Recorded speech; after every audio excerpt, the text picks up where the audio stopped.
Main event of UFC Fight Night, Santos versus Hill. We have Marreta, Thiago Santos taking on Sweet Dreams, Jamahal Hill. As always, one half of your hosting duo, Craig Allen. You can find me on Twitter and Instagram at Craig Allen FNP. With me to my left, to your right, as always, Matt Allen on the respective socials. And coming up this weekend, we have the former title challenger, the former middleweight, Thiago Santos, a guy who came in on The Ultimate Fighter Brazil Season 2, and he's taking on Dana White's Contender Series own Sweet Dreams, Jamahal Hill, a guy who has one lone loss in the UFC to Paul Craig, where he thought he could play jiu-jitsu on the ground with him, and it didn't work. But if you look at it for Jamahal Hill, it has been an impressive run in the UFC. Now, there has been, the highs have been high, I guess, if you consider his last win over Johnny Walker. That was a big one. It was a main event of a fight night. He beat Jimmy Crute by finish. He beat Ovince St. Preux by finish. He beat Klidson Abreu by finish, but that one was overturned to a no contest. But if you do look at it for Jamahal Hill, this guy is one of the more imposing southpaw strikers that we've had in this division since, the guy that he beat, Ovince St. Preux. And that guy was a former title challenger at UFC 197. So you do look at this matchup as Jamahal Hill, a guy that cross-trains at a few different gyms, a guy who has a wicked Instagram game where he's doing the fighter intros with, is it Tate? Is that the cut man? So good for Jamahal Hill. I can't wait to see how the weight cut goes, but good for Jamahal Hill, and I'm really eager to see this matchup because for Hill, Johnny Walker is one beast, and obviously Thiago Santos fought Johnny Walker not that long ago. Not great fight. It was a close, not great main event. He gets the win 9 months and 3 weeks ago. But you look at the fight since John Jones. Lose to John Jones 3 years ago. Lose to Glover Teixeira by submission. Knock him out, drag him out, start that fight until Thiago can't knock him out and Glover storms back like a banshee. Lose to Alexander Rakic where he gets kind of grounded out. And then his last time out, lose to Magomed Ankalaev where he dropped him in the second round, lost the first round, the third round, the fourth round, the fifth round of that main event. So Thiago Santos has been in a lot of main events. The one telling thing is that the UFC's big promo highlight reel fight for Thiago Santos they put on their YouTube channel Monday night was his fight against Anthony Smith. And Anthony Smith just lost to Magomed Ankalaev, so I guess some recency there, but that's a middleweight fight. So it's odd that they didn't include a highlight reel at 205, like his fight with Jimmy Manuwa. What I keep on going back to is the fact that we harped a lot on Thiago Santos' knees post John Jones. It did seem like for a little while they were getting better. Like he was becoming the fighter that he was pre-ACL injuries. It's like this happens in basketball all the time. Kyle Terry's ACL won't be good that first season they come back. They'll kind of look like the same player. But then the second year, the third year after, they'll pretty much look like the person they were pre-injuries.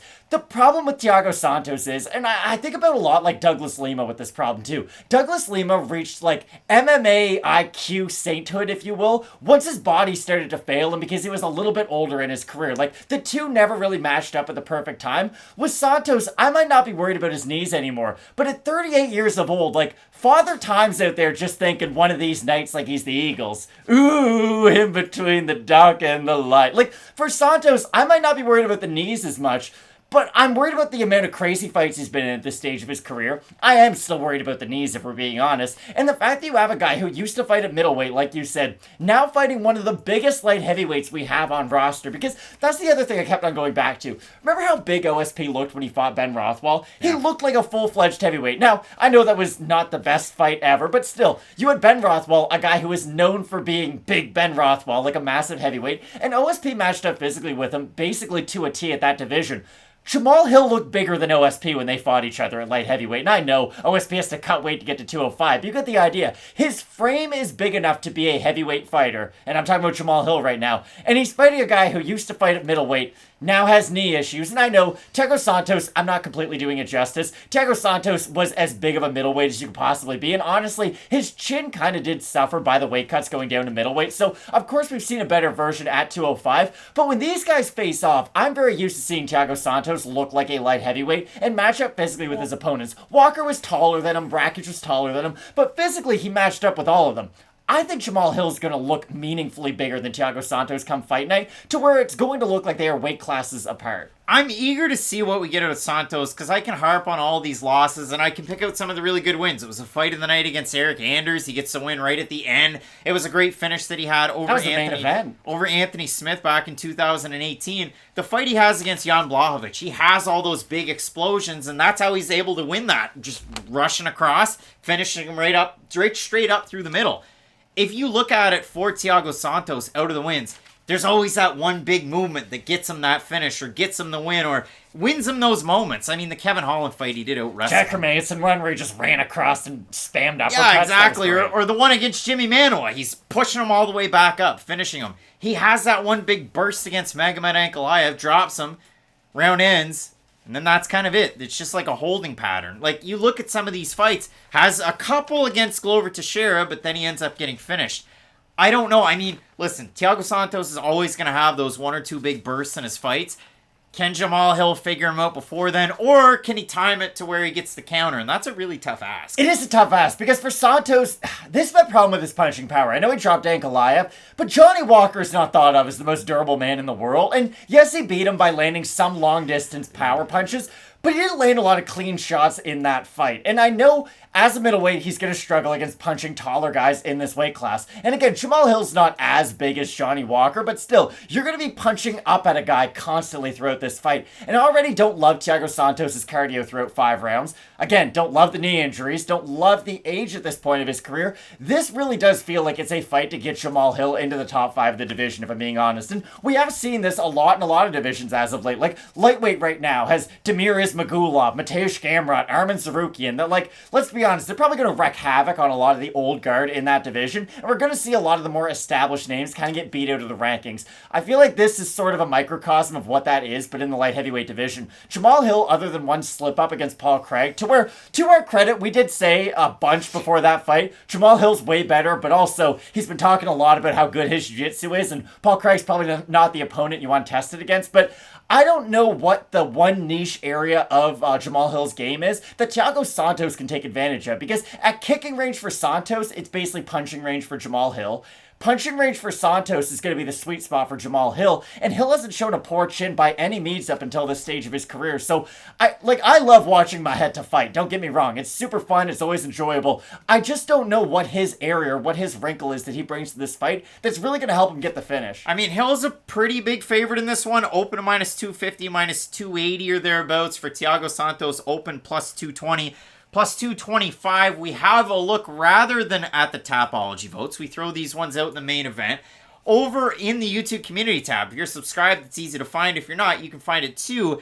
1,900 total votes, 82% Jamahal Hill, and in the comments section, it's usually the same crew, but Bob saying, I don't think it's necessarily fair to say Santos has not looked the same or been aggressive. He was ridiculously explosive against Glover and almost finished him twice. Perhaps he respected Walker, Rakic, and Ankalaev striking more. The only pushback I'd give there is, I doubt he's watched the entirety of Glover's career and did the same with Johnny Walker and thought to himself, well, Johnny's probably more dangerous. Well, Mike says, I have Jamahal Hill by decision. Santos is still durable, dangerous, defensively minded, so knocking him out always proves difficult.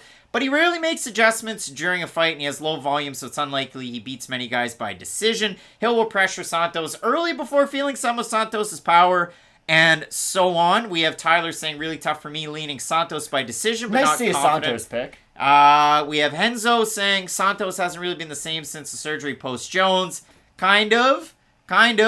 And I'll give you one more. AJO saying Luque and Hill is what you're going with. Luque and Hill, co-main event, main event. So Matt, the fans, a large majority of them going with Jamahal Hill. They're going with the new fighter, the shiny new toy. I think Thiago Santos in his striking arsenal might have a little bit more. But the sneaky thing out of Jamahal Hill from that southpaw stance, we talk about his boxing.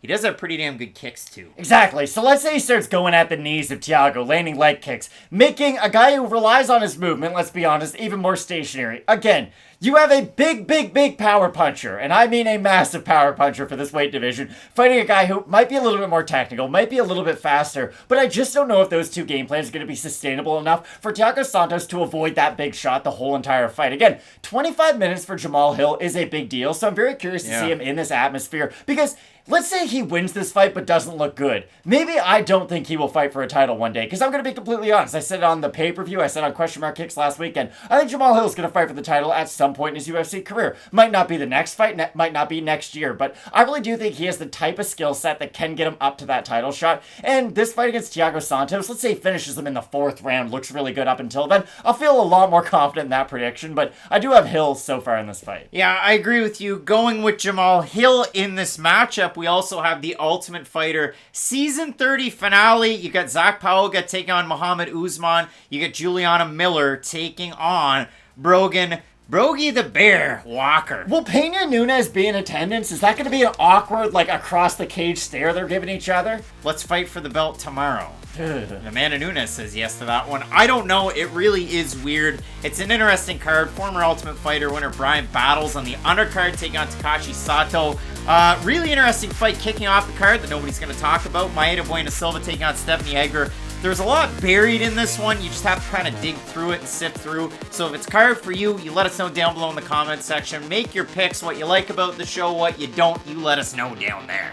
Matt, big week. You excited? I'm very excited. Always excited. Question Mark Kicks live 2 hours before the prelims as well, coming up this weekend. And if you're not checking them out, our Dana White's Contender Series breakdowns are also here. One pick a piece and they count. So check those out as well. Keep it locked in with Fight Night Picks. We always say, let's get into it.